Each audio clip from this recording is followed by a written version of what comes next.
નમસ્કાર વિદ્યાર્થી મિત્રો, આપણે ઓહમના નિયમ વિશે ચર્ચા કરેલી છે, બરાબર છે, અને એનું સૂત્ર પણ આપણે તારવેલું છે. હવે આજે ઓહમના નિયમની મર્યાદાઓ આપણે જોવાની છે. આપણું ટાઇટલ એ જ છે. અને સાથે સાથે ઓહમિક વાહકો કોને કહેવાય અને નોન ઓહમિક વાહકો કોને કહેવાય એ પણ આપણે સમજવાનું છે. આ બંને ટર્મ ઓહમિક અને નોન ઓહમિક એ અંગ્રેજી શબ્દો છે, પણ છતાં પણ તમને ખ્યાલ આવી જશે. તો સૌપ્રથમ વાત કરીએ ઓહમના નિયમની મર્યાદાની. તો પહેલું સ્ટેટમેન્ટ આપણે લખીએ કે મર્યાદા શું છે, બરાબર. ઓહમના નિયમની મર્યાદા શું છે? તો મિત્રો આપણને ખબર છે કે ભાઈ ઓહમનો નિયમ છે એ કોઈ નિશ્ચિત ભૌતિક પરિસ્થિતિમાં લાગુ પડે, ટૂંકમાં કોઈ ચોક્કસ તાપમાને, બરાબર, અને કોઈ એ નિશ્ચિત ભૌતિક પરિસ્થિતિમાં વોલ્ટેજ એ પ્રવાહના સમપ્રમાણમાં છે. શોર્ટમાં જો આપણે કહીએ તો વોલ્ટેજ અને પ્રવાહ એકબીજાના સમપ્રમાણમાં છે. એટલે મોટા ભાગના પદાર્થો છે એ આ જે સંબંધ છે એનું પાલન કરે છે, ટૂંકમાં V proportional to I એનું પાલન કરે છે. પણ અમુક પદાર્થો એવા પણ છે કે જેના માટે V proportional to I નથી હોતું, એટલે કે V અને I વચ્ચેનો સંબંધ જે આપણને સુરેખ મળતો હતો એ દરેક કિસ્સામાં દરેક પદાર્થો માટે સુરેખ મળતો હોતો નથી. તો આ છે ઓહમના નિયમની મર્યાદા, કે દરેક પરિસ્થિતિમાં દરેક પદાર્થો માટે લાગુ પાડી શકાતો નથી. ટૂંકમાં એ કુદરતનો મૂળભૂત નિયમ નથી. જે નિયમ બધી જ પરિસ્થિતિમાં સમાન રીતે લાગુ પડતો હોય અને એને કહેવાય મૂળભૂત નિયમ. એટલે આ નિયમ છે એ મૂળભૂત નિયમ નથી. એટલે અહીંયા લખીએ કે મોટા ભાગના પદાર્થો માટે અથવા મોટા ભાગના પદાર્થો એ નિશ્ચિત ભૌતિક પરિસ્થિતિમાં, આ નિશ્ચિત ભૌતિક પરિસ્થિતિ તમને ખબર છે, અને તાપમાનને આપણે લઈએ છીએ, કોઈ ચોક્કસ તાપમાન હોય ત્યારે નિશ્ચિત ભૌતિક પરિસ્થિતિમાં ઓહમના નિયમનું પાલન કરે છે. છતાં પણ અમુક પદાર્થો એ આપણે જોઈશું કયા પદાર્થો, બરાબર, અમુક પદાર્થો આ નિયમનું પાલન કરતા નથી. આનો મતલબ શું થયો? તો આનો મતલબ એ થયો કે મોટાભાગના પદાર્થો માટે V અને I વચ્ચેનો સંબંધ છે એ નિશ્ચિત ભૌતિક પરિસ્થિતિમાં તમને સુરેખા મળે, અને V અને I વચ્ચેનો સંબંધ સુરેખા મળે. પણ બાકીના અમુક પદાર્થો એવા પણ છે કે જેના માટે V અને I વચ્ચેનો સંબંધ સુરેખ નથી. એ આપણે 1 by 1 જોઈશું. એટલે કે ઓહમનો નિયમ એ કુદરતનો મૂળભૂત નિયમ નથી. રેડી? કુદરતનો મૂળભૂત નિયમ નથી.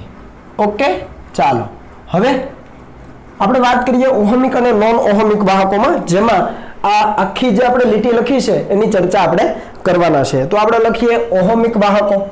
ધ્યાન આપજો.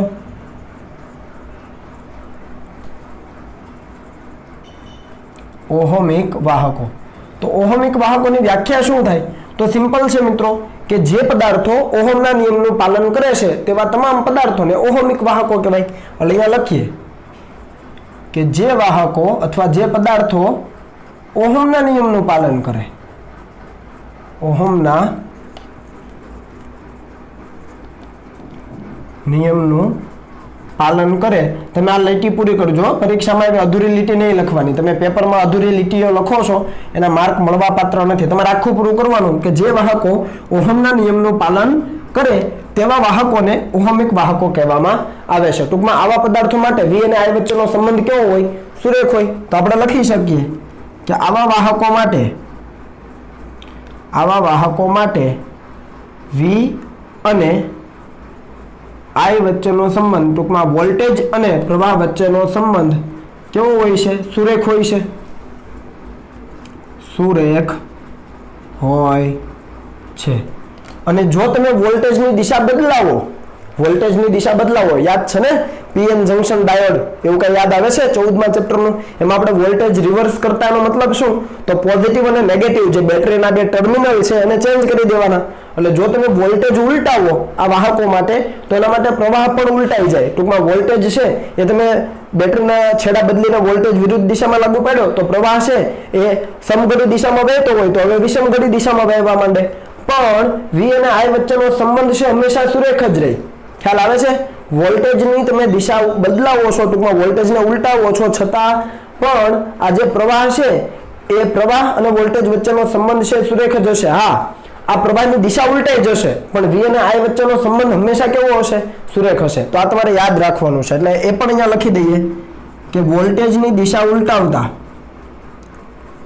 ખરેખર વોલ્ટેજની દિશા હોતી નથી એટલે આપણે ડાયરેક્ટ લખીએ કે વોલ્ટેજ ઉલટાવતા, આપણે ગુજરાતીમાં લખી દઈએ. ચાલો, વોલ્ટેજ V ઉલટાવતા પ્રવાહની દિશા ઉલટાઈ, પરંતુ VI સંબંધ હંમેશા કેવો મળે? એટલે કે V વિરુદ્ધ I, બરાબર, માઇનસ નથી, સંબંધ હંમેશા સુરેખ જ મળે. પણ આવું ક્યારે બને? તો આ છે નીચા તાપમાને આપણે વાત કરીએ છીએ. ક્યારે? નીચા તાપમાને. કેમ નીચા તાપમાને? એની હમણાં તમને ચર્ચા કરું છું, બરાબર. આ બંને પરિસ્થિતિ છે એ નીચા તાપમાને આપણે લીધી છે કે V અને I વચ્ચેનો સંબંધ છે એ સુરેખા મળે. એનો ગ્રાફ તમને ટેક્સ્ટ બુકની અંદર આપેલો છે, પેજ નંબર 101 ઉપર. તમે V અને I વચ્ચેનો આલેખ જરા એ જોઈ લેજો, બરાબર છે. તમને આલેખ આપેલો છે. અથવા આપણે અહીંયા જો આલેખ બનાવવો હોય તો આપણે બનાવી શકીએ. હું અહીંયા તમને બનાવી દઉં. જુઓ,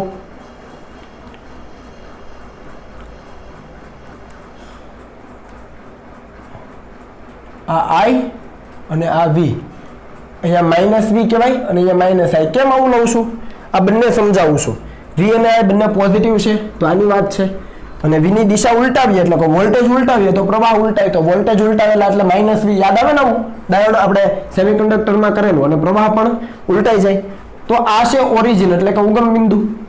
તો ધાતુઓ માટે જ્યારે વાત કરતા હોઈએ ને મિત્રો, ત્યારે આલેખ છે ને એ આ ઉગમ બિંદુમાંથી પસાર થાય અને સુરેખા હોય. મેં કીધું કે V અને I છે એક દિશામાં હોય એટલે બંને પોઝિટિવ હોય તો પણ સુરેખા, અને બંનેની દિશા ઉલટાય તો પણ સુરેખા. એટલે ધાતુઓ માટે જો આપણે વાત કરતા હોઈએ તો આલેખ કંઈક આ પ્રમાણે મળે. ક્યાંથી નીકળે? તમે સ્કેલથી બનાવજો. એ ઉગમ બિંદુમાંથી પસાર થાય. આ રીતે સુરેખા જ હોય, બરાબર, ધાતુઓ માટે. રેડી? તો આપણે અહીંયા એવું લખી શકીએ કે VI આલેખ છે એ ક્યાંથી પસાર થાય? VI આલેખ એટલે કે સુરેખા ઉગમ બિંદુમાંથી પસાર થાય, એ પણ આપણે લખી શકીએ, બરાબર. બીજો આલેખ તમારી ટેક્સ્ટ બુકમાં નથી આપ્યો પણ હું તમને અહીંયા દર્શાવું છું.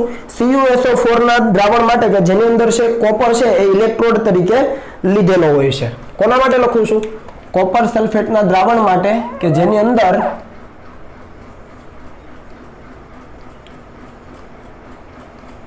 શાનો ટુકડો છે? Fe નો ટુકડો, સોરી કોપરનો ટુકડો છે એ ઇલેક્ટ્રોડ તરીકે હોય છે. તો જુઓ, આ પ્લસ I, આ માઇનસ I, આ પ્લસ V અને આ માઇનસ V, હને એનું જ છે ને CuSO4. અને એના માટે એક જ મિનિટ. ઓકે, કોપર ઇલેક્ટ્રોડ છે તો અહીંયા લખીએ CuSO4 દ્રાવણ માટે કોપર ઇલેક્ટ્રોડ, બરાબર. ચાલો, આવું જો દ્રાવણ હોય, આ તમે ભણી જશો, કેમિસ્ટ્રીમાં તમારે આવતું હશે, એની અંદર પણ વોલ્ટેજ અને પ્રવાહ વચ્ચેનો સંબંધ મેળવી શકાય. એ સંબંધ મિત્રો કંઈક આવો મળે છે. એ પણ સુરેખામાંથી જ પસાર થાય, સોરી ઉગમ બિંદુમાંથી જ પસાર થાય અને સુરેખા હોય. આ રીતે થોડોક આના કરતાં થોડોક નમેલો છે. જો અહીંયા આ રીતે છે તો થોડોક નમેલો છે, આમ હોવાને બદલે થોડોક નમેલો છે સુરેખા જ. કોના માટે છે? કોપર સલ્ફેટના દ્રાવણ માટે, અને સાથે સાથે કોપર છે ઇલેક્ટ્રોડ તરીકે તમારે લેવાનો હોય. તો તમે જોઈ શકો કે આ ધાતુ પદાર્થો છે એના માટે છે, એટલે કે આ ઓહમિક વાહકો છે એના માટે V અને I વચ્ચેનો સંબંધ છે એ સુરેખા છે. પણ મેં તમને કીધું એમ કયા તાપમાને? નીચા તાપમાને. હવે આપણે વાત કરીએ નેક્સ્ટ, એ છે નોન ઓહમિક વાહકો. એટલે અહીંયા આપણે બીજું ટાઇટલ આપીએ, નોન ઓહમિક વાહકો. કોને કહેવાય નોન ઓહમિક વાહકો? વ્યાખ્યા જુઓ, આના ઉપરથી જ બનશે. શું બનશે જુઓ તો, કે જે વાહકો ઓહમના નિયમનું પાલન ન કરે. શું આવશે? જે વાહકો ઓહમના નિયમનું પાલન ન કરે. જે વાહકો ઓહમના નિયમનું પાલન ન કરે તેવા વાહકોને નોન ઓહમિક વાહકો કહે છે. પૂરું તમારે કરવાનું, બરાબર. જે પાલન કરે છે ઓહમના નિયમનું એ ઓહમિક, અને જે પાલન ન કરે એને કહેવાય નોન ઓહમિક.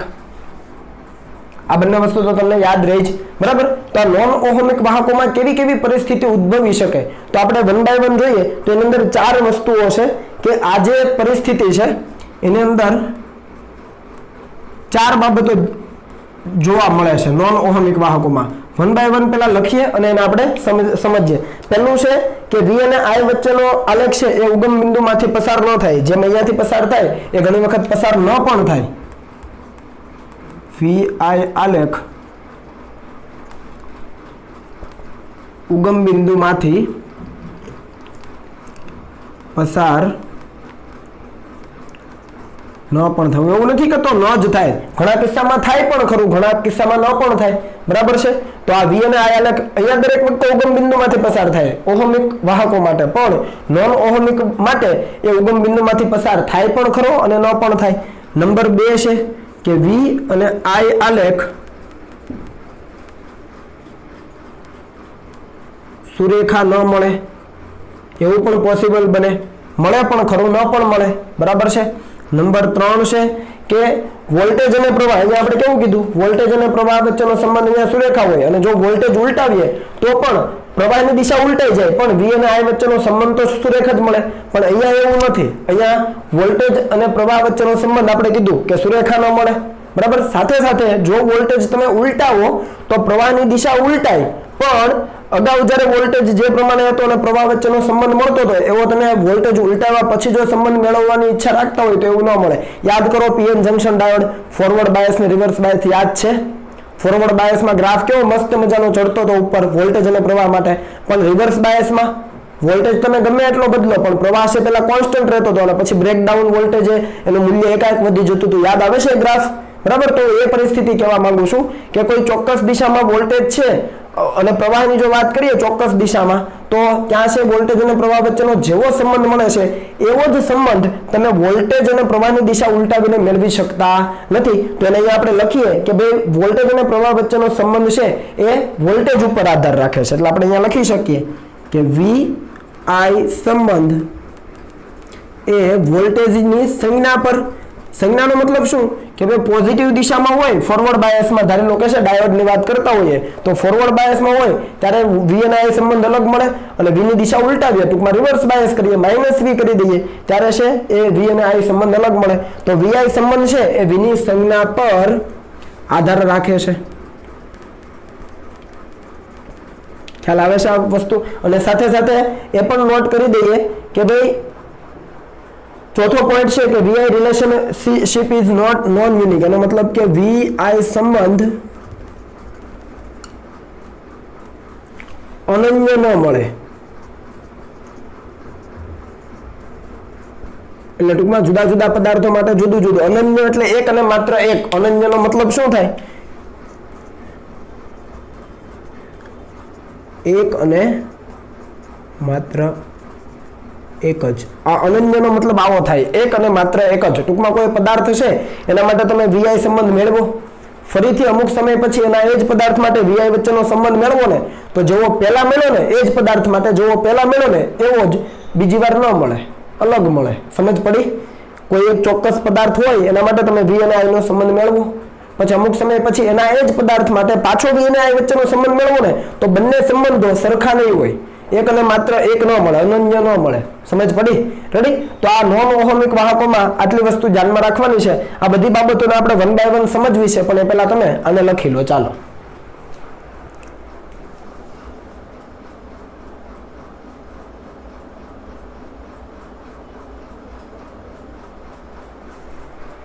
ચાલો રેડી? તો આપણે આગળ વધીએ. તો ઉદાહરણ આપણે લઈએ એટલે ખ્યાલ આવે કે ભાઈ નોન ઓહમિક વાહકોમાં કયા ઉદાહરણ. ઓહમિક વાહકોમાં અહીંયા મેં બે આપ્યા, ધાતુ બધી અને CuSO4 નું મેં તમને ઉદાહરણ આપ્યું, એ ઉદાહરણ તરીકે તમારે લઈ લેવાનું. બરાબર? ચાલો નોન ઓહમિકમાં શું છે એ જોઈએ. તો આપણું ટાઇટલ અહીંયા થશે કે examples of non ohmic conductor, એટલે એમાં જ નોન ઓહમિક વાહકોના ઉદાહરણ. આ બધું યાદ રાખવાનું છે, બરાબર ને? આ પ્રેક્ટિકલી આપણે બધું સાબિત કરવા નથી જવાના, એટલે યાદ રાખી લેવાનું. નંબર 1 છે મેટાલિક કંડક્ટર. એટલે કે ધાત્વીય વાહકો. હવે તમને એમ થશે કે ધાતુઓ માટે તો તમે અહીંયા વાત કીધી સર, તો અહીંયા કેમ ફરીથી ધાતુ લ્યો છો? પણ અહીંયા નીચા તાપમાને છે, યાદ આવે છે કાંઈ? મેં તમને કીધું એમ. હવે હું થિયરી નથી લખતો. હવે ધારી લો કે તાપમાન વધારતા જઈએ તો શું થાય? તાપમાન ધીમે ધીમે ધાતુનું વધારતા જઈએ તો થાય શું? અવરોધ વધે ને, યાદ છે ને? વાહકતા અને આપણે અવરોધકતાની જ્યારે થિયરી ભણ્યા ત્યારે સમજાવેલું છે, યાદ આવે છે? અવરોધકતાનું સૂત્ર એમના છેદમાં એની સ્ક્વેર ટાઉ, યાદ છે? તાપમાન વધે એટલે પેલો રિલેક્સેશન સમય ઘટી જાય, રિલેક્સેશન સમય ઘટી જાય એટલે અવરોધકતા વધે, અવરોધકતા વધે એટલે અવરોધ વધે, યાદ આવે છે આવું કઈ? તો તાપમાન જેમ વધારો છો તમે એમ શું થતું જશે? તો કે એ જે ધાત્વીય વાહકો છે એનો અવરોધ વધતો જાય તાપમાન વધવાને કારણે, અને અવરોધ વધે એટલે પ્રવાહ કેવો થઈ જાય? ઓછો થઈ જાય. કેમ કે વોલ્ટેજ તો આપણે સરખો જ લાગુ પાડેલો છે, V = IR. એમાં વોલ્ટેજ તો સરખો જ છે, તો I અને R વચ્ચેનો સંબંધ કેવો થયો? I proportional to 1/R થઈ ગયું. ખ્યાલ આવે ને?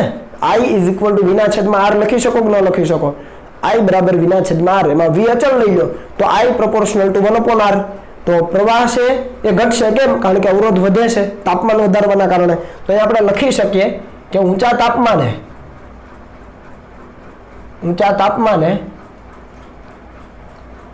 અવરોધ વધવાથી, કોનો અવરોધ વધે છે? ધાતુ પદાર્થોનો. આપણે વાત કરી છે, બરાબર છે? ઊંચા તાપમાને અવરોધ વધવાથી હું ટૂંકમાં અહીંયા લખું છું પ્રવાહ ઘટશે.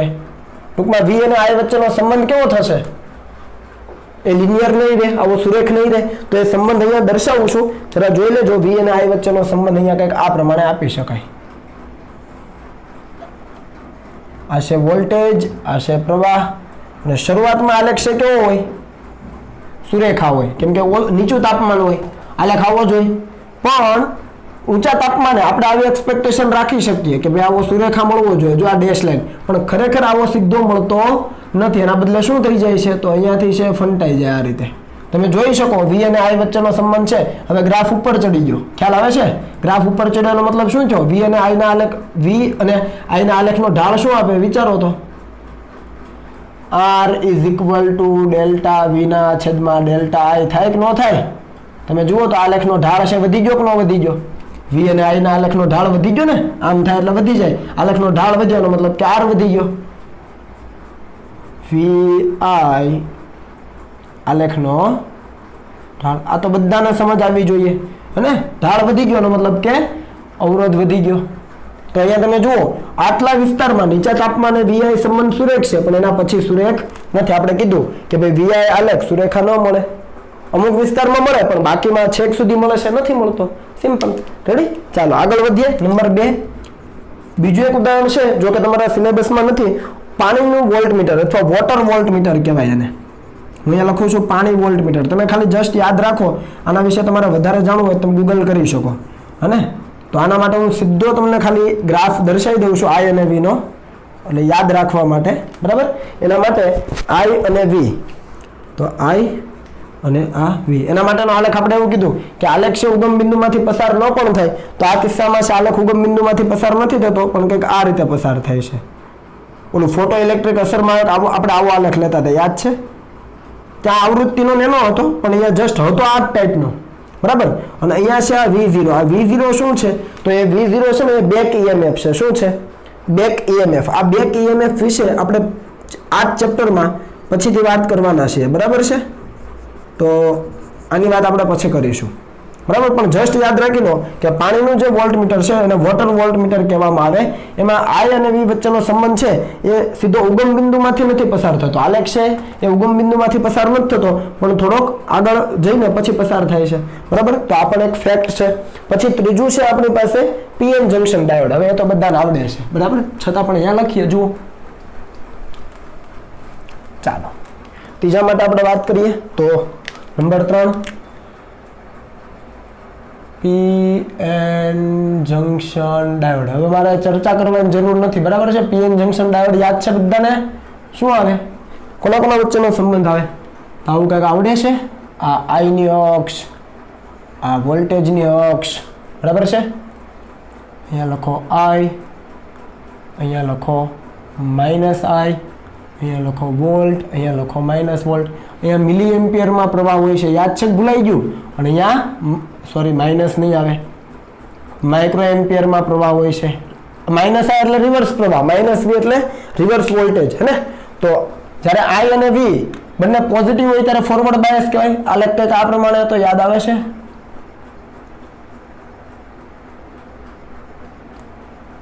યાદ છે ને? હું અહીંયા લખું છું ફોરવર્ડ બાયસ, યાદ રાખવા માટે. અને રિવર્સ બાયસમાં કેવું હતું? તો પ્રવાહ છે કંઈક આ રીતે હતો પહેલા, પછી એકાએક વધી જતો હતો. તો આને તમે કહેતા હતા રિવર્સ બાયસ. આખું રિવર્સ બાયસ જ છે, પણ આપણે જસ્ટ ખાલી રિજનમાં કીધું. તો અહીંયા જુઓ વી અને આઈ વચ્ચેનો સંબંધ કેવો છે? સુરેખા છે? નથી ભાઈ. અને બીજું કે તમે જુઓ વોલ્ટેજના ચોક્કસ મૂલ્ય માટે, એટલે કે પોઝિટિવ દિશામાં જ્યારે વોલ્ટેજ હોય ત્યારે તમે નેચર જુઓ કેવો છે આખો, આ નેચર જુઓ આખો, ખ્યાલ આવે ને? અને એવો જ વોલ્ટેજ તમે રિવર્સમાં આપો તો એક્ઝેક્ટ આવું મળે છે? બેઠું નથી મળતું, અલગ પ્રકારે મળે છે. આવું બેઠું તમને અહીંયા આવું મળે છે? નથી મળતું, અલગ પ્રકારે મળે છે. તો જો વી અને આઈ વચ્ચેનો સંબંધ છે વીની સંજ્ઞા ઉપર પણ આધાર રાખે. સમજ આવે છે આ વસ્તુ? બરાબર. પછી આની પણ વાત કરીએ કે વી અને આઈ વચ્ચેનો સંબંધ છે એ અનન્ય ન મળે, તો એ પણ હું તમને અહીંયા દર્શાવી દઉં છું. જુઓ તમારી ટેક્સ્ટ બુકમાં આપેલું છે આ દરેક વસ્તુ, બરાબર, પણ વ્યવસ્થિત રીતે એકવાર રિવ્યુ કરી જજો એને. રેડી? ચાલો. પછી છે આપણી પાસે ગેલિયમ આર્સેનાઇડ, એટલે નંબર 4 કરી દઈએ અહીંયા. GaAs એટલે કે આને કહેવાય ગેલિયમ આર્સેનાઇડ. એના માટેનો આલેખ છે એ થોડોક અગત્યનો છે, એની અંદર સમજ હું તમને આપી દઈશ અહીંયા. એના માટે પ્રવાહ અને વોલ્ટેજ વચ્ચેનો આલેખ સૌપ્રથમ તો આપેલો છે અહીંયા. તો આપણે આઈ અને વી કરી દઈએ. પ્રવાહ મે બી મિલી એમ્પિયરમાં છે અને વોલ્ટેજ છે એ તો વોલ્ટમાં જ હોય, બરાબર. અને એનો આલેખ વ્યવસ્થિત રીતે બનાવજો. તો એનો આલેખ કંઈક આ પ્રમાણે છે, હું અહીંયા સીધો બનાવી દઉં છું. તમે એના માટે પહેલાં વિસ્તાર બનાવી દઈએ. તો આ એક વિસ્તાર થયો, અહીંયા બીજો વિસ્તાર છે, બરાબર. આ એક, ધીસ ઇઝ સેકન્ડ અને ધીસ ઇઝ થર્ડ. તો અહીંયા શરૂઆતનો જે વિસ્તાર છે એમાં આલેખ છે કંઈક આ રીતે સુરેખા મળે છે, એવું દર્શાવેલું છે. એટલે તમે જુઓ આઈ અને વી વચ્ચેનો સંબંધ શરૂઆતમાં કેવો છે? સુરેખા મળે છે. પછી જેમ જેમ વોલ્ટેજ વધે ને એમ પ્રવાહનું મૂલ્ય વધતું જાય, વધીને મહત્તમ થાય, અને મહત્તમ થયા પછી એ પાછો વોલ્ટેજ જેમ વધે એમ પ્રવાહ ઘટતો જાય. અને આ રીતનો કંઈક આલેખ તમને આપેલો છે. આ જે વિસ્તાર તમે જોઈ રહ્યા છો એ ખરેખર અરેખીય વિસ્તાર છે. જુઓ કેવો છે? અરેખીય વિસ્તાર. રેખીય વિસ્તાર ક્યાં છે? માત્ર આટલો છે, જોઈ લેજો. આ કયો વિસ્તાર છે? આ રેખીય વિસ્તાર છે. રેખીય વિસ્તાર એટલે વી અને આઈ વચ્ચેનો સંબંધ કેવો છે? સુરેખા. એના પછીનો છે અરેખીય. ટૂંકમાં વી અને આઈ વચ્ચેનો સંબંધ છે એ સુરેખા નથી. અને ત્રીજું તમને આપેલું છે ઋણ અવરોધ ધરાવતો વિસ્તાર. આમાં જુઓ તો અવરોધ કેવો મળે? ઋણ અવરોધ ધરાવતો વિસ્તાર. જુઓ તો અવરોધ કેવો મળે? અહીંયા ઋણ મળે ને, કેમ કે ડેલ્ટા આઈ ના છેદમાં ડેલ્ટા વી તમે કરશો, આલેખનો ઢાળ કેવો મળે? આવો આલેખ હોય ત્યારે ઋણ મળે, એટલે અવરોધ પણ ઋણ મળે. તો આ ખૂબ અગત્યની વસ્તુ છે. અને બીજું કે પ્રવાહનું કોઈ ચોક્કસ મૂલ્ય છે એ તમને બે જુદા જુદા વોલ્ટેજ એક સરખું જ મળે. તમે અહીંયા એક કોઈ પણ લાઈન બનાવો આવી રીતે હોરિઝોન્ટલ, તો વોલ્ટેજના બે જુદા જુદા મૂલ્ય મળે. અહીંયા માટે અહીંયા મૂલ્ય મળે અને અહીંયા આ બિંદુ માટે અહીંયા મૂલ્ય મળે. મૂલ્ય શોધી શકાય. અને એ જુદા જુદા વોલ્ટેજ માટે, વોલ્ટેજ આ દિશામાં વધે, જુદા જુદા વોલ્ટેજ માટે તમે જોઈ શકો કે પ્રવાહનું મૂલ્ય અહીંયા એક સમાન જ મળે છે. ખ્યાલ આવે છે? તો આને અનન્ય ન કહેવાય ને. આપણા દરેક કિસ્સામાં કેવું હતું કે કોઈ વોલ્ટેજનું એક ચોક્કસ મૂલ્ય, તો પ્રવાહનું પણ ચોક્કસ મૂલ્ય. પણ અહીંયા વોલ્ટેજના બે જુદા જુદા મૂલ્ય માટે પ્રવાહ એક જ સમાન મળે છે, એક જ મૂલ્યનો મળે છે. ખ્યાલ આવે છે?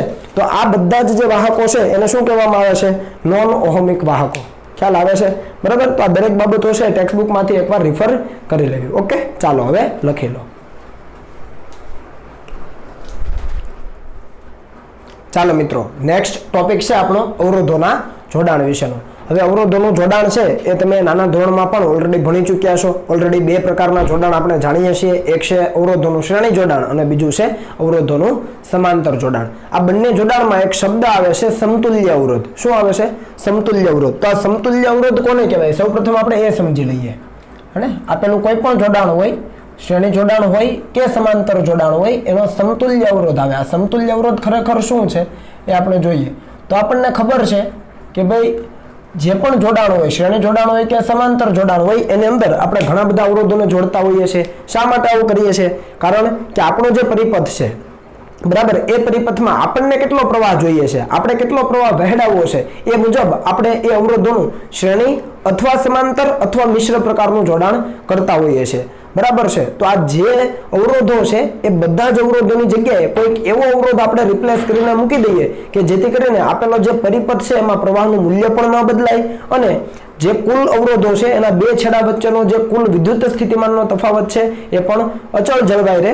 તો એના માટેનો જે સિંગલ અવરોધ આપણે મૂકીએ એને કહીએ આપણે સમતુલ્ય અવરોધ. અહીંયા લખીએ એટલે ખ્યાલ આવે કે પરિપથમાં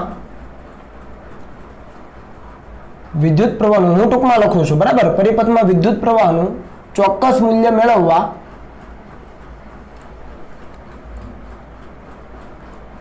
અવરોધોનું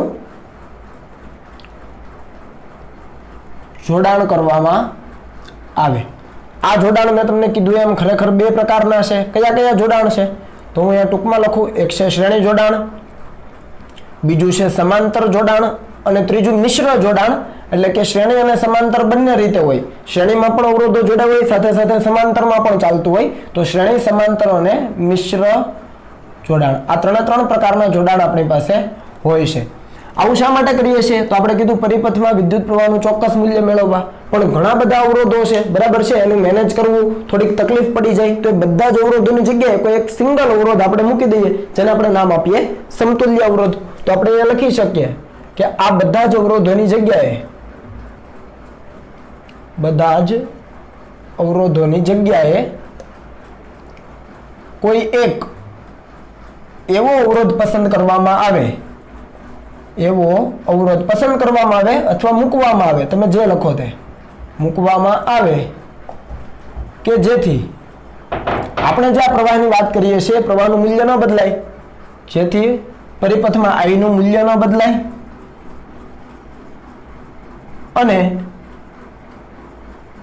અવરોધોના, અથવા આપણે એવું લખીએ પરિપથના બે છેડા વચ્ચે, પરિપથના બે છેડા વચ્ચે વિદ્યુત સ્થિતિમાનનું મૂલ્ય એટલે કે V નું મૂલ્ય અચળ જળવાઈ રહે.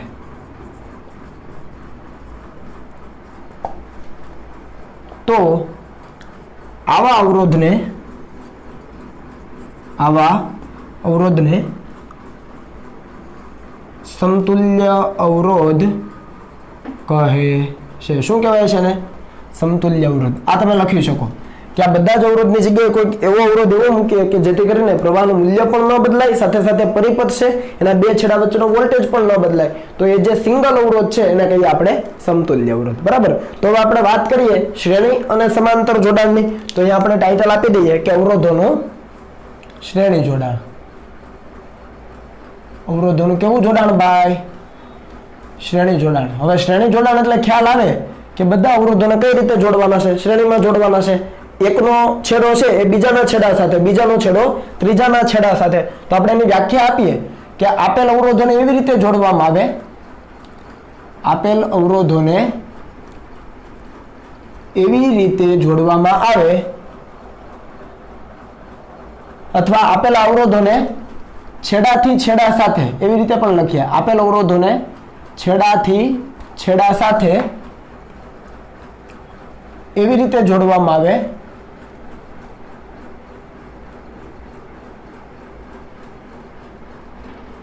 કે જેથી વિદ્યુત પ્રવાહને વહેવા માટે માત્ર એક જ માર્ગ ઉપલબ્ધ હોય, જેથી વિદ્યુત પ્રવાહને વહેવા માટે માત્ર એક જ માર્ગ ઉપલબ્ધ હોય. તો અવરોધોના આવા જોડાણને હવે પૂરું કરી દેવાનું તમારે. કેવું જોડાણ કહેવાય? શ્રેણી જોડાણ કહેવાય. આપેલ અવરોધોને એવી રીતે જોડીએ છેડાથી છેડા સાથે. જુઓ અહીંયા સમજીએ આપણે, છેડાથી છેડા સાથે એવી રીતે જોડીએ જેથી વહેવા માટે પ્રવાહને માત્ર એક અને માત્ર એક જ માર્ગ ઉપલબ્ધ હોય. તો જોઈએ કે ધારો કે આપણી પાસે 3 અવરોધો છે. હું થિયરી નથી લખતો, થિયરી તમારે ટેક્સ્ટબુકમાંથી કરી લેવી. આ એક અવરોધ, ધીસ ઇઝ સેકન્ડ, અને ચાલો આ બાજુથી થોડો બનાવીએ એટલે આખું થઈ જાય. આ છે પહેલો અવરોધ, આ બીજો અવરોધની સંજ્ઞા ઓલરેડી મેં તમને કીધી છે. આ 3 અવરોધ છે. પહેલાનો અવરોધ કહીએ R1, સેકન્ડનો કહીએ R2 અને થર્ડ છે એનો R3. અને એને આપણે કોઈ બાહ્ય બેટરી સાથે જોડીએ. અહીંયા બેટરી છે, બરાબર છે, અહીંયા પોઝિટિવ, આ નેગેટિવ, અને ધારી લો કે બેટરીના વોલ્ટ છે V, એટલે આપણે V વિદ્યુત સ્થિતિમાનના તફાવતવાળી બેટરી સાથે 3 અવરોધો R1, R2 અને R3 ને શ્રેણીમાં જોડેલા છે એવું કહેવાય. જુઓ, એકનો છેડો બીજા સાથે, અહીંયા કહેવાય ને એકનો છેડો બીજા સાથે, બીજાનો જે છેડો છે ત્રીજા સાથે, એવી રીતે છે જોડાણ કન્ટિન્યુ ચાલ્યા કરે. તો અહીંયાથી પ્રવાહ કેટલો વહે? તો અહીંયાથી I જેટલો પ્રવાહ ધારી લો કે પસાર થાય છે. તો અહીંયા R1 માંથી કેટલો પ્રવાહ પસાર થતો હશે ભાઈ? તો I જેટલો જ પ્રવાહ પસાર થતો હશે. R2 માંથી પણ I જેટલો જ, અને R3 માંથી પણ I જેટલો, કેમ કે પ્રવાહને વહેવા માટે માત્ર એક જ માર્ગ ઉપલબ્ધ છે, અને અહીંયાથી એટલો જ પ્રવાહ છે એ પાછો બહાર આવી જાય. ધારી લો કે ઉર્જાનો વ્યય થતો નથી. તો I જેટલો પ્રવાહ છે એ અહીંયાથી નિર્માણ પામે છે, અને દરેક અવરોધમાંથી I જેટલો પ્રવાહ જ વહન પામે છે, અને અહીંયા ફરીથી આપણને I જેટલો પ્રવાહ પાછો મળી જાય. તો આ જે અવરોધોનું જોડાણ થયું મિત્રો, એને કહેવાય અવરોધોનું કેવું જોડાણ? શ્રેણી જોડાણ. અહીંયા થિયરી લખવી તમારે, બરાબર, પરીક્ષામાં એમ જ તે તમે લખી નાખો છો, થોડીક થિયરી લખવી, બરાબર. ચાલો હવે તો અહીંયા આ છેડો A કહીએ અને આ છેડો ધારી લો કે આપણે B કહીએ. તો A અને B વચ્ચેનો વોલ્ટેજ કેટલો ટોટલ? તો તમે તરત કહેશો કે V જેટલો. ખ્યાલ આવે ને? A અને B વચ્ચેનો કુલ વોલ્ટેજ V જેટલો હોય, પણ એમાંનો અમુક વોલ્ટેજ અહીંયા વહેંચાય, અમુક અહીંયા વહેંચાય, અમુક અહીંયા વહેંચાય. ટૂંકમાં 3 અવરોધો છે, એના 2 છેડા વચ્ચેનો વોલ્ટેજ છે એ અલગ અલગ હશે. શું હશે? વોલ્ટેજ છે એ અલગ અલગ હશે. પ્રવાહ સરખો છે ત્રણેય માટે, પણ એ ત્રણેયના છેડા વચ્ચેનો વોલ્ટેજ કેવો છે? અલગ અલગ. તો આપણે લઈએ કે ધારી લો કે R1 છે, એના 2 છેડા વચ્ચેનો વોલ્ટેજ છે V1, R2 છે, એના 2 છેડા વચ્ચેનો વોલ્ટેજ V2, અને ત્રીજો અવરોધ R3 છે, એના 2 છેડા વચ્ચેનો વોલ્ટેજ V3 છે. તો હવે તમે મને કહી શકો કે કુલ વોલ્ટેજ એટલે V1 + V2 + V3. આપણે વિદ્યુત સ્થિતિમાન નામનું ચેપ્ટર જે હતું એની અંદર ભણ્યા છીએ કે કુલ જે વોલ્ટેજ છે એટલે કે કુલ વિદ્યુત સ્થિતિમાન એ બધા વિદ્યુત સ્થિતિમાનનો બેઝિક સરવાળો છે. એટલે total V = V1 + V2 + V3. તો અહીં આપણે V1 શું લખી શકીએ? તો ઓહમના નિયમનો ઉપયોગ કરો તો I × R1 લખાય.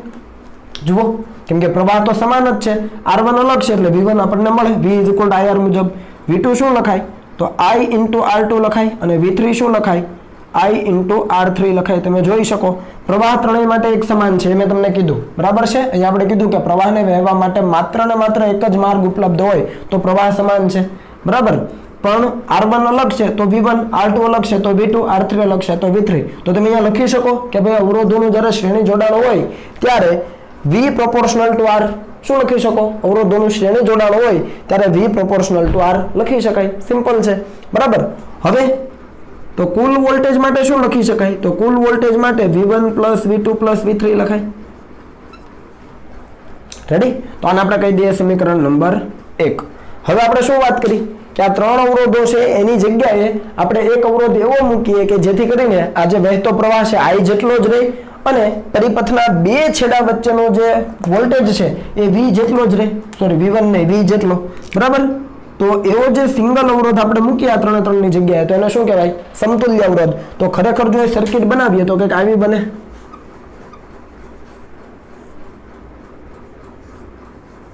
આ બેટરી એની એ જ છે જે અહીંયા લીધી છે, એ જ બેટરી. અહીંયા વોલ્ટેજ, અહીંયાથી પ્રવાહ જાય છે I જેટલો, અહીંયાથી બહાર પણ કેટલો આવે છે? I જેટલો.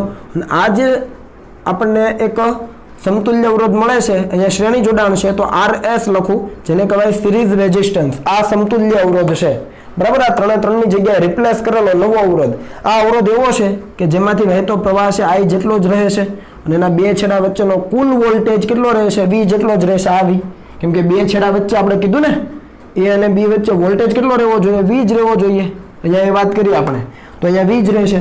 તો શું લખી શકાય? તો આવું લખી શકાય કે ભાઈ V = I × RS. જુઓ કેમ? કેમ કે વોલ્ટેજ = IR, ઓહમનો નિયમ ભાઈ. તો RS એટલે સમતુલ્ય અવરોધ. તો તમે આ સમીકરણ પછી અહીંયા જે આ 3 સમીકરણો લીધા એનો ઉપયોગ તમે સમીકરણ 1 માં કરો. ચાલો શું થશે એ પેલા અહીંયા લખી લો. આ લખી લો. ચાલો, રેડી?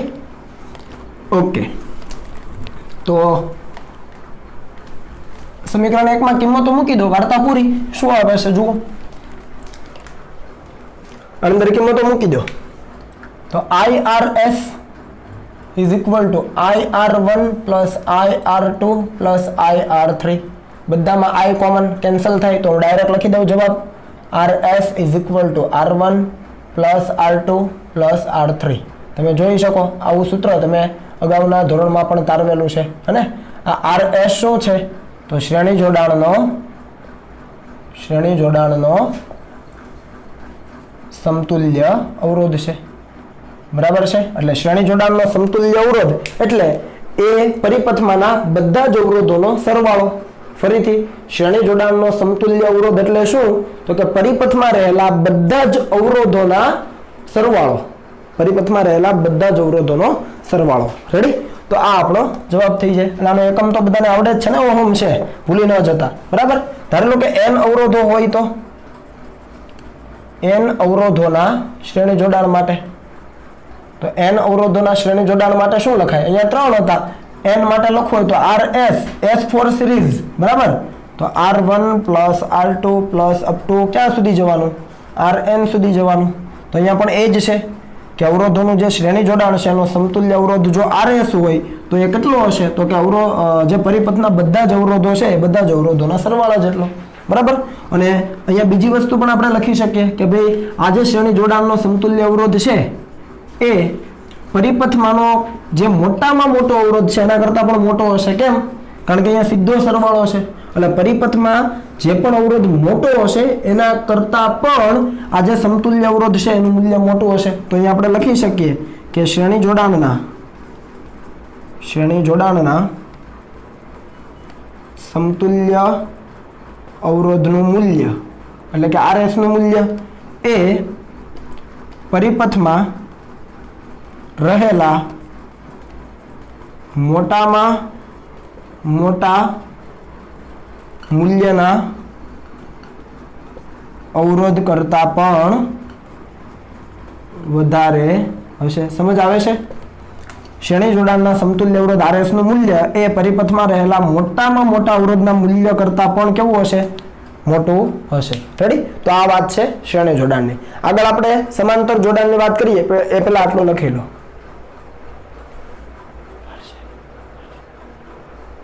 ઓકે, ચાલો હવે અવરોધોના સમાંતર જોડાણની વાત કરીએ.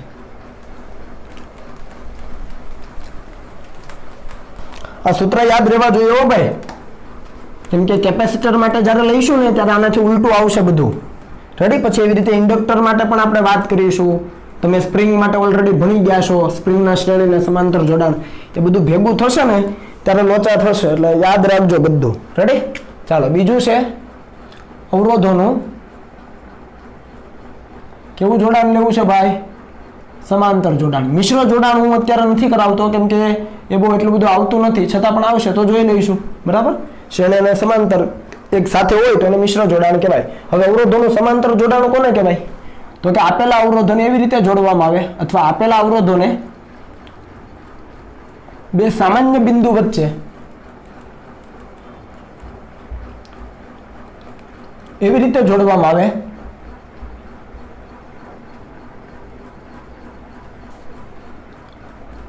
કે જેથી પ્રવાહને વહેવા માટે આગળ કેવું હતું? એક જ માર્ગ હતો. અહીંયા પ્રવાહને વહેવા માટે જુદા જુદા માર્ગ ઉપલબ્ધ હોય અથવા અવરોધના બે છેડા વચ્ચે વિદ્યુત સ્થિતિમાનનો તફાવત V એક સમાન હોય તો અવરોધોના આવા જોડાણને કેવું જોડાણ કહેવાય ભાઈ? પૂરું કરી દેવાનું. સમાંતર જોડાણ કહેવાય. ફરીથી, આપેલા અવરોધો છે અને બે સામાન્ય બિંદુ વચ્ચે એવી રીતે જોડવામાં આવે કે જેથી એ જે અવરોધો છે એમાંથી પ્રવાહને વહેવા માટે જુદા જુદા માર્ગ ઉપલબ્ધ હોય અથવા એ જે અવરોધો છે એના બે છેડા વચ્ચેનો વોલ્ટેજ એક સમાન હોય. બરાબર? તો અહીંયા થિયરી પોર્શન તમારે એવો લખવાનો છે કે ધારી લો કે આપણી પાસે 3 અવરોધો છે, આપણે 3 અવરોધથી સમજીએ. બરાબર, અને ત્રણ અવરોધોને આપણે એવી રીતે જોડીએ કે જેથી કરીને એના જે સામાન્ય બિંદુ છે એક સમાન રહે. એટલે ટૂંકમાં આવી રીતે જુઓ, 3 અવરોધો, આ પહેલો, બરાબર છે, પછી આ ભાઈ બીજો, આ બાજીરાવ પેશવા ત્રીજો, હાલો બધા બાજીરાવ આવી ગયા, બરાબર. આ 3 નું સામાન્ય બિંદુ લેવાનું, એટલે અહીંયા, એટલે જો આ જોડ્યો, એ આ જોડ્યો અને એ આ જોડ્યો, જો જોડાઈ ગયું. અને કહીએ બિંદુ એ, અહીંયા જોજો, એ આ જોડ્યો, એ આ જોડ્યો અને એ આ જોડ્યો, થઈ ગયું સામાન્ય બિંદુ બી. જુઓ તો અવરોધોને બે સામાન્ય બિંદુ વચ્ચે, એ અને બી બે સામાન્ય બિંદુ છે, એમની વચ્ચે એવી રીતે જોડ્યા છે કે જેથી કરીને વહેવા માટે, પ્રવાહને વહેવા માટે જુદા જુદા માર્ગ ઉપલબ્ધ હોય. તો જુઓ અહીંયા બેટરી જોડીએ, પ્રવાહ લેવો હોય તો બેટરી જોડવું પડે ને ભાઈ, તો બેટરી જોડી દઈએ. જુઓ કેટલા વોલ્ટ લેવા છે, તમે કહો એટલા, તો કે 20 વોલ્ટ લઈએ. ચાલો ભાઈ તમે કહો છો તો 20 વોલ્ટ લઈ લીધા. કેટલો પ્રવાહ નિર્માણ પામે? I. આને કેટલો આ બાજુ પરિપથમાં I, બરાબર છે. હવે આને અવરોધ કહીએ R1, આને કહીએ આપણે ધારો R2, આને કહીએ આપણે R3. તો અહીંયા કેટલો પ્રવાહ જશે ખબર ભાઈ? I1. અહીંયા કેટલો જાય ખબર? I2. અહીંયા કેટલો જાય ખબર? I3. જો એક સમાન પ્રવાહ નથી જતો, જોજો ભાઈ, એક સમાન પ્રવાહ જતો નથી. આગળ છે શ્રેણી જોડાણમાં એક સમાન જતો હતો, અહીંયા એક સમાન નથી જતો, પ્રવાહ બદલાઈ ગયો. જુઓ કે પ્રવાહને વહેવા માટે જુદા જુદા માર્ગ ઉપલબ્ધ હોય. અહીંયા I1 જાય, અહીંયા I2 જાય, અહીંયા I3 જાય, પણ સમાન શું છે? વિદ્યુત સ્થિતિમાનનો તફાવત. R1 ના બે છેડા વચ્ચે, R2 ના બે છેડા વચ્ચે કે R3 ના બે છેડા વચ્ચે વોલ્ટેજ કેટલો છે? V. કેમ? કારણ કે A અને B બિંદુ છે, ત્રણેય માટે કોમન છે, અને એના બે છેડા વચ્ચે છે, A અને B વચ્ચે જ વોલ્ટેજ લાગુ પાડ્યો, એટલે જેટલો વોલ્ટેજ આના છેડા વચ્ચે, એટલો જ આના છેડા વચ્ચે, એટલો જ આના છેડા વચ્ચે. સિમ્પલ છે. તો અહીંયા હવે પ્રવાહ કઈ રીતે લખાય? તો અહીં પ્રવાહ V = IR. તો I1 શું લખાય? તો V ના છેદમાં R1 લખાય ભાઈ, V = IR મુજબ. હા પાડો, કેમ કે વોલ્ટેજ સમાન છે. હવે પછી I2 તો V/R2 અને I3 તો કે V/R3, બરાબર છે. વોલ્ટેજ સમાન છે તો I1 R1, I2 R2, I3 R3. એટલે અહીંયા શું લખાય કે બે અવરોધોનું જ્યારે સમાંતર જોડાણ હોય ત્યારે આપણને ખબર છે વોલ્ટેજ તો સમાન જ છે, એટલે પ્રવાહ છે એ અવરોધના વ્યસ્ત પ્રમાણમાં, પ્રવાહ અવરોધના વ્યસ્ત પ્રમાણમાં છે. Simple, ready. તો હવે આમાં શું વિચારી શકાય? તો ફરીથી આ 3 અવરોધની જગ્યાએ કોઈ નવો અવરોધ આપણે રિપ્લેસ કરીએ. જુઓ આ બોર્ડ તો મેં તમને લખવાનું કીધું, તો ન લખ્યું પાછા જઈને લખી લેજો બેક આવીને. ચાલો, તો આપણે શું લખી શકીએ કે હવે આ જે 3 અવરોધો છે એની જગ્યાએ આપણે સિંગલ અવરોધ મૂકવો હશે તો આવું લખાય. આ મુકાઈ ગયો સિંગલ અવરોધ. બેટરીની જ છે ભાઈ. ચાલો પૂરી કરવી હો વ્યવસ્થિત. પ્રવાહ જશે ક્યાં? નહીતર આ પ્લસ છે, આ માઇનસ છે. પ્રવાહ કેટલો જાય? I જેટલો. અહીંયા કેટલો આવે? I જેટલો. આ જે અવરોધ છે ને આપણે કહીએ RP, P એટલે પેરેલલ, બરાબર. અહીંયા I જેટલો પ્રવાહ જાય, અહીંયા I જેટલો બહાર આવે, બરાબર છે. જો પ્રવાહ નથી બદલાતો, કુલ પ્રવાહ તો I જ રહેશે ને, એવું સમજવાનું. કુલ પ્રવાહ I રહે, કુલ વોલ્ટેજ V રહેવો જોઈએ. તો એ બધી વસ્તુ અહીંયા જળવાઈ જાય છે. રેડી. તો આના માટે શું લખી શકીએ? તો અહીંયા આપણે લખી શકીએ કે I = V/RP. હા પાડો ભાઈ, હા પાડો.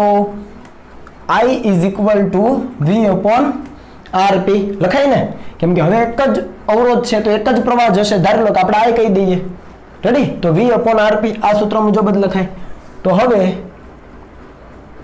અહીંયા વોલ્ટેજ માટે V = V1 V2 V3 નહીં લખાય, કેમ કે વોલ્ટેજ સરખા છે. તો બદલાયું શું? પ્રવાહ બદલાયો.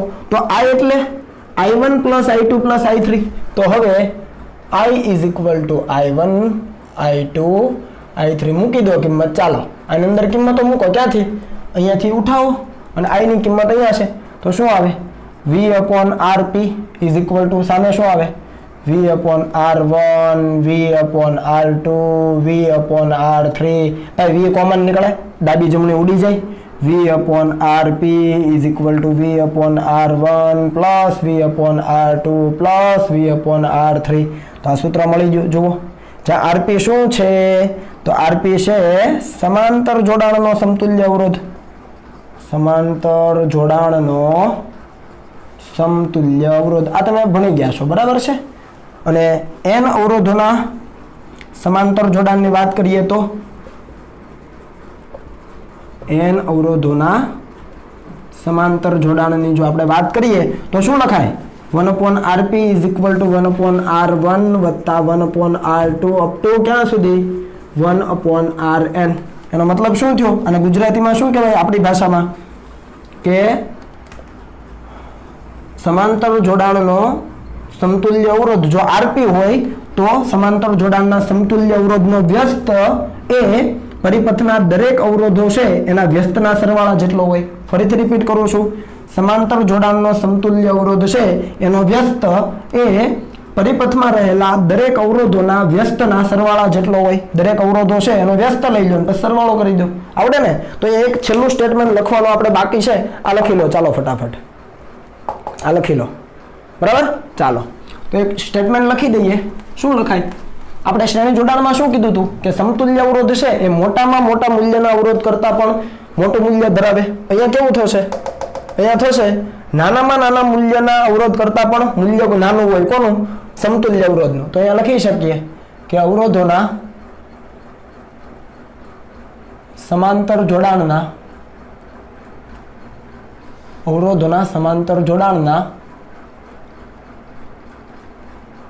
સમતુલ્ય અવરોધનું મૂલ્ય એટલે કે આરપી નું મૂલ્ય, અવરોધોના સમાંતર જોડાણના સમતુલ્ય અવરોધનું મૂલ્ય એટલે આરપી નું મૂલ્ય એ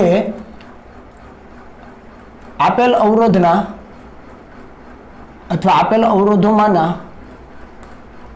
નાનામાં નાના મૂલ્યના અવરોધ કરતા પણ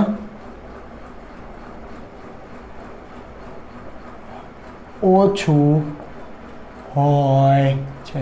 સમજ પડી ને? નાનામાં નાના મૂલ્યના અવરોધ કરતા પણ આરપી નું મૂલ્ય કેવું હોય? ઓછું હોય. રેડી? તો આ વાત હતી શ્રેણી અને સમાંતર જોડાણની. આટલું કોપી કરીને વ્યવસ્થિત રીતે તૈયાર કરી લેજો.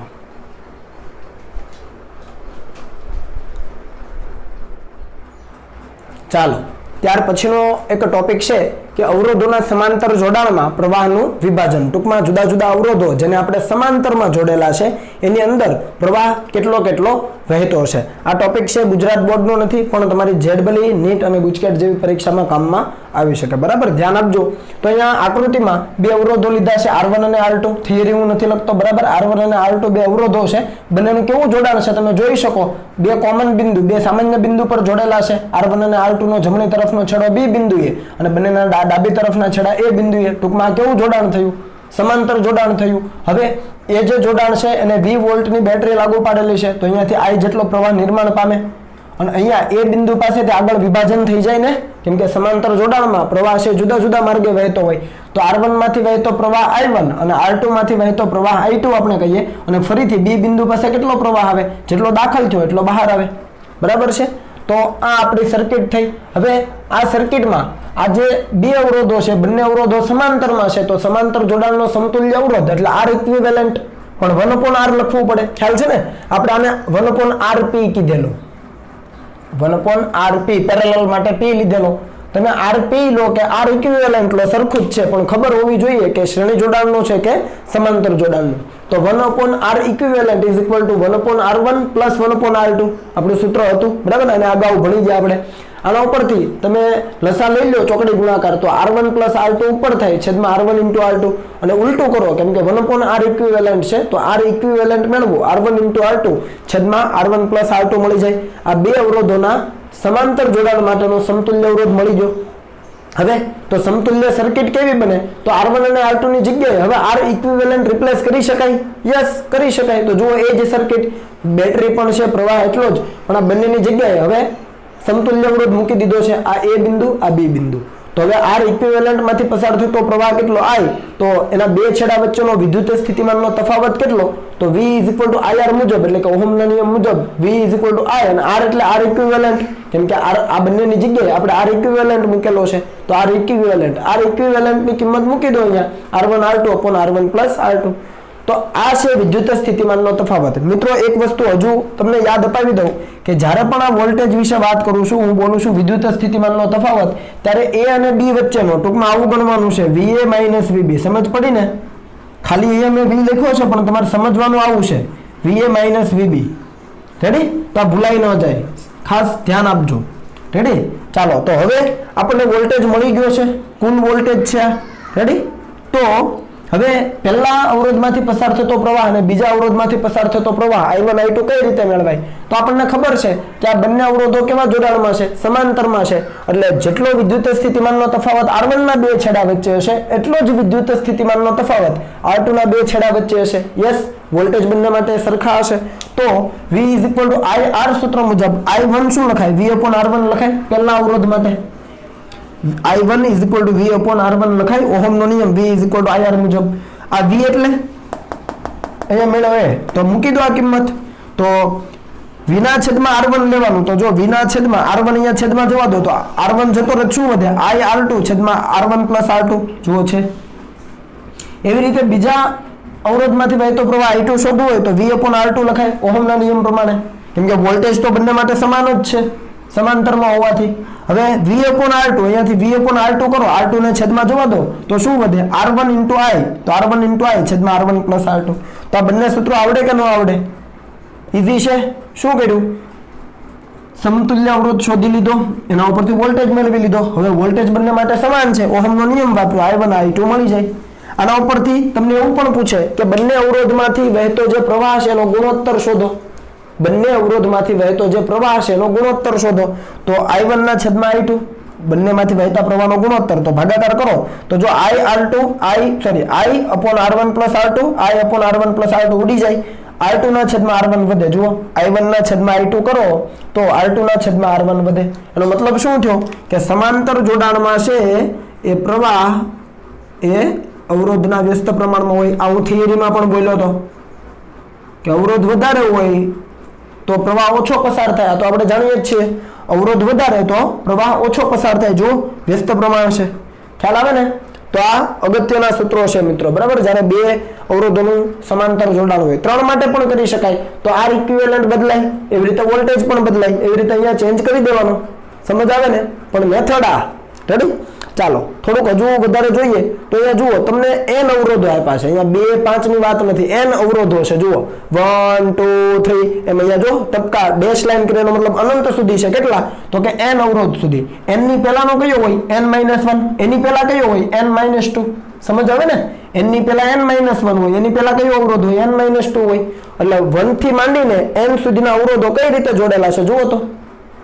સમાંતરમાં જોડ્યા છે. અહીંયા મેં બેટરી નથી દર્શાવી, હવે તમને સમજાય છે, બરાબર? હવે આપણે બેટરી બને ત્યાં સુધી નહીં દર્શાવીએ, જો જરૂર હશે તો જ દર્શાવીશું. તો અહીંયાથી બેટરી જોડેલી છે એટલે બધા અવરોધોનું કેવું જોડાણ થઈ ગયું? અહીંયા A બિંદુ આવશે, બરાબર? A અને B બિંદુ વચ્ચે કેવું જોડાણ થઈ ગયું? સમાંતર જોડાણ. વહેતો કુલ પ્રવાહ કેટલો છે? I. હું બોલું છું કુલ પ્રવાહ. આપણે આ જે લઈએ છીએ ને I, એ કુલ પ્રવાહ. I1 I2 એ તો અલગ છે, એ તો દરેક અવરોધમાંથી વહેતો પ્રવાહ છે. આપણે બોલીએ છીએ I એટલે કુલ પ્રવાહ. તો દરેક અવરોધમાંથી વહેતો પ્રવાહ કેટલો હશે? તો તમે અહીંયા જોઈ શકો કે દરેક અવરોધનું મૂલ્ય સરખું જ છે, કેપિટલ R જેટલું. તો દરેકમાંથી વહેતો પ્રવાહ પણ એક સરખો જોવાનો. સિમ્પલ છે ભાઈ, ખ્યાલ આવે ને? દરેકનું અવરોધનું મૂલ્ય સરખું છે તો દરેકમાંથી પ્રવાહ કેટલા પ્રમાણમાં પસાર થવાનો? એક સરખો. પહેલાનો R તો એના માટે પ્રવાહ I, બીજાનો પણ R તો એના માટે પણ I, ત્રીજાનો R તો એના માટે પણ I, કારણ કે વોલ્ટેજ તો અચળ જ રહેવાનો. સિમ્પલ. તો દરેક અવરોધનું મૂલ્ય સમાન એટલે કેટલું? તો કે કેપિટલ R હોવાથી દરેકમાંથી વહેતો પ્રવાહ પણ સમાન થાય. તો I અને અહીંયા મેં કાઉન્સમાં લખ્યું છે each R એટલે દરેક અવરોધમાંથી વહેતો પ્રવાહ. સમજ પડે ને? લોચો નહીં મારતા. દરેક અવરોધમાંથી વહેતો પ્રવાહ, અથવા I ડેશ કહી દઉં ચાલો એટલે ભૂલ ન થાય. I ડેશ એટલે દરેક અવરોધમાંથી વહેતો પ્રવાહ છે તો એ કેટલો હોય? તો I/N હોય. સિમ્પલ છે. I એટલે કુલ પ્રવાહ, આ જ્યાં વહે છે ને કુલ પ્રવાહ. અહીંયા મેં ખાલી આ ત્રીજામાંથી નથી વહેતો, આખી સર્કિટમાંથી વહે છે એવું સમજજો. આખી સર્કિટમાંથી પ્રવાહ વહે છે I જેટલો. અહીંયા ખાલી 3 માંથી નથી જોતો. અહીંયા A બિંદુ પાસેથી વિભાજન થશે 1 માં, 2 માં, 3 માં, n-1, n માં, એવી રીતે આ બાજુથી બધા ભેગા થઈને I જેટલો બહાર નીકળે. તો આ કુલ પ્રવાહ છે અને આ કુલ અવરોધોની સંખ્યા. કેટલા અવરોધો છે? n અવરોધ છે, તો આ સંખ્યા છે. ખ્યાલ આવ્યો કે ન આવ્યો? રેડી? તો આ વસ્તુ તમને ભૂલાવી ન જોઈએ. રેડી? ચાલો હવે લખી લો.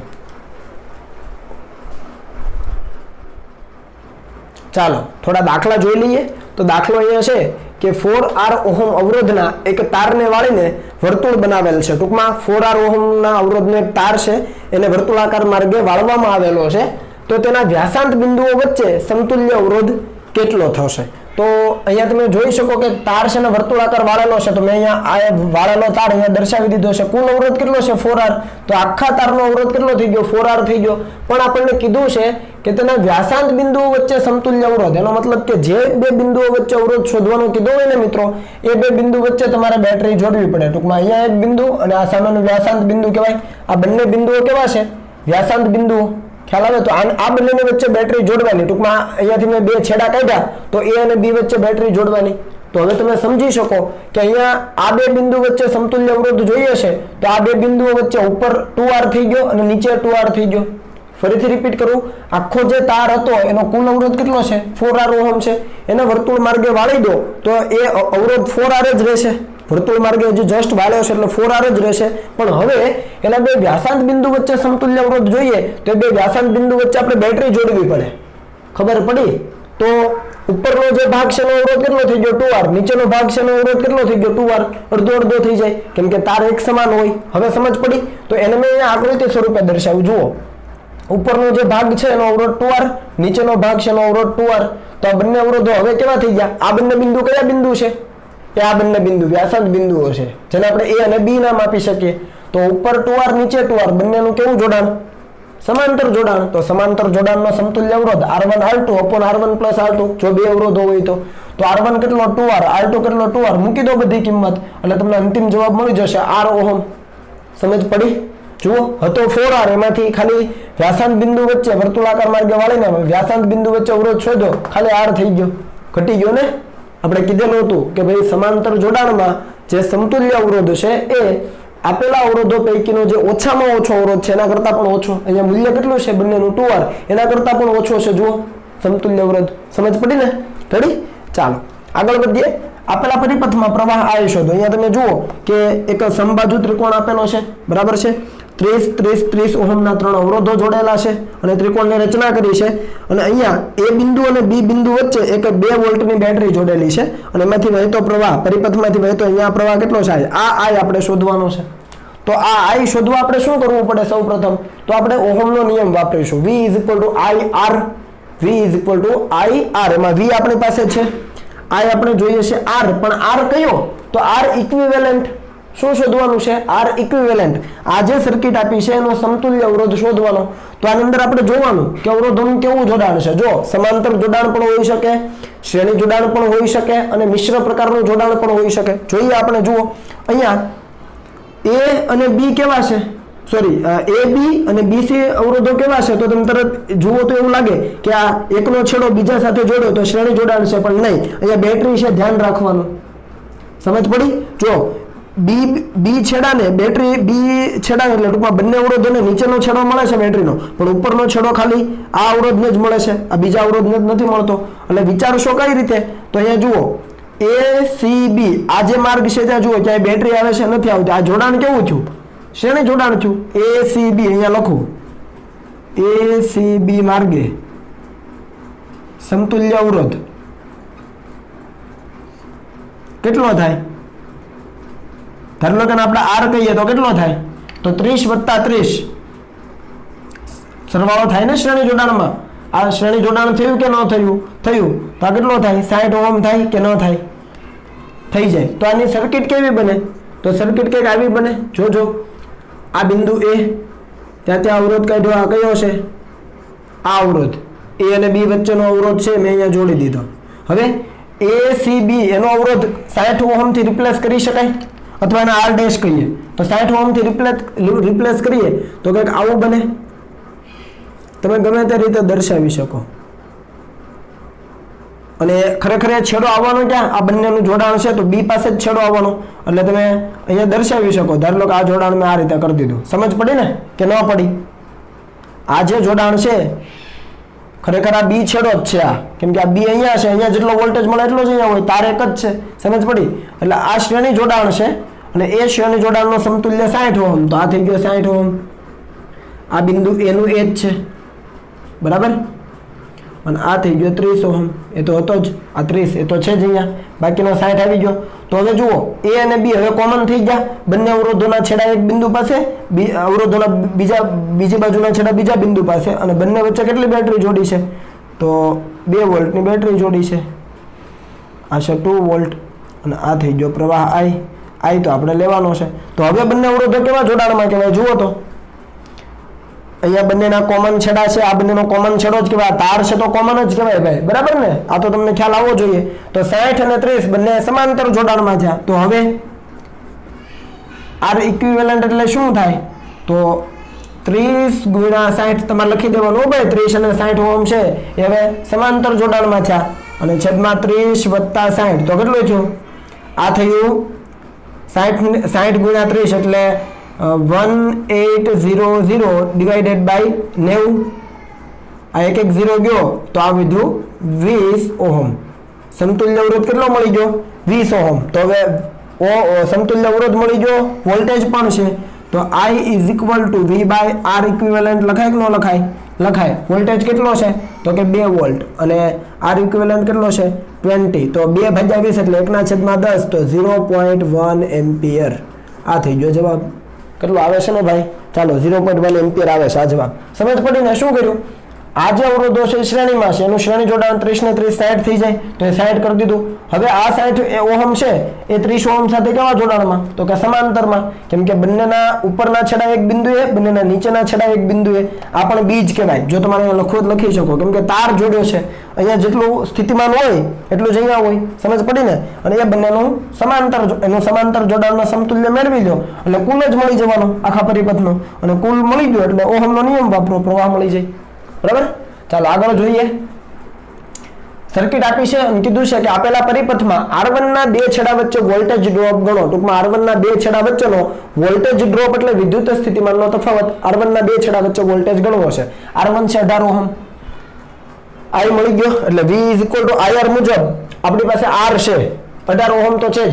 હવે એની અંદરથી પસાર થતો પ્રવાહ I શોધી લઈએ તો આપણને શું મળી જાય? વોલ્ટેજ ડ્રોપ મળી જાય. તો આના માટે શું કરવાનું? તો કે પહેલા તો આ પરિપથનો સમતુલ્ય અવરોધ શોધો. તો હવે સમતુલ્ય અવરોધ શોધવા અને કઈ રીતે ટ્રીટ કરશો? તો દૂર તરફ ચાલ્યા જાવ. જુઓ અહીંયા આ 5 ઓહમ એટલે કે R3 અને R4 બંને કેવા જોડાણમાં છે? આ બે બિંદુ વચ્ચે. ધારો કે અહીંયા નામ આપી દઉં A અને અહીંયા નામ આપી દઉં B.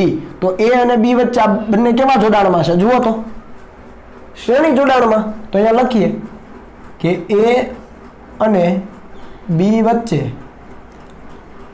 R3 અને R4